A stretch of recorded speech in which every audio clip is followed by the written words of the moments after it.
ஆயுள் நல்லா இருக்கும் அப்படின்னு. ஆயுள் குரு ஜீவன் இல்லையா? ஆமா. அந்த ஜீவனை காப்பாற்றக்கூடியவன் சஞ்சீவனி தெரிஞ்ச சுக்கிரன். அப்போ எங்க ஐயாவுக்கு தனுசுல குரு வீட்டுல சுக்கிரன், துலாத்துல சுக்கிரன் வீட்டுல குரு, குரு சுக்கிரன் பரிவர்த்தனை, ஆயுள் தீர்க்கம். ஐயா சொல்லியிருக்காரு என்கிட்ட, 2 டெரிபிள் ஆக்சிடென்ட்டை நான் மீட் பண்ணியிருக்கிறேன். ஒரு சின்ன கீரல் கூட இல்லாமல் தப்பிச்சு வந்திருக்காரு. 2 முறை ஆக்சிடென்ட் ஆயிருக்கு அவருக்கு வாழ்க்கையில். நான் ஈஸ் 91, அழகாக இருக்கார், அற்புதமாக இருக்கார். குரு சுக்கிரன். ஸோ அந்த குரு சுக்கிர சேர்க்கையை நான் ரொம்ப விரும்புவேன். மேட்சிங்கில் கூட மணமகன் ஜாதகத்தில் குரு சுக்கிரன் சேர்ந்துருக்கான்னு பார்ப்பேன். ஏன்னா லாங்கிட்டிவிட்டி வேணும் இல்லையா, ஆயுள் வேணும் இல்லையா. 1000 இருக்கட்டுமா, அத்தனையும் என்ஜாய் பண்ணுறதுக்கு ஆயுள் வேணும் இல்லையா. ஆமாம், வேணும்.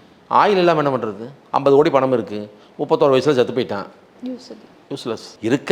இருக்கிறபடி என்ஜாய் பண்ணுறதுக்கு 80 வயசு வரைக்கும் இருந்தாலும் சந்தோஷம் தானே. So longevity is the must one. இதையே பெண்ணுக்கு எடுப்பேன். சுக்கிரனோடு குரு சேர்க்கை இருந்தால் அவள் என்னைக்கு இருந்தாலும் மிகப்பெரிய அளவில் பொருளாதாரத்தில் வளர்ச்சி அடைஞ்சு தன்னை சார்ந்தவர்கள் எல்லாம் அவள் ஆதரித்து வைத்துக் கொள்வாள். இது மேல் ஆரோஸ்கோப்பில் மட்டும்தானா, ஃபீமேலுக்கு பெனிஃபிட் இல்லையா கேட்பீங்களா? நிச்சயமாக கேட்கலையே.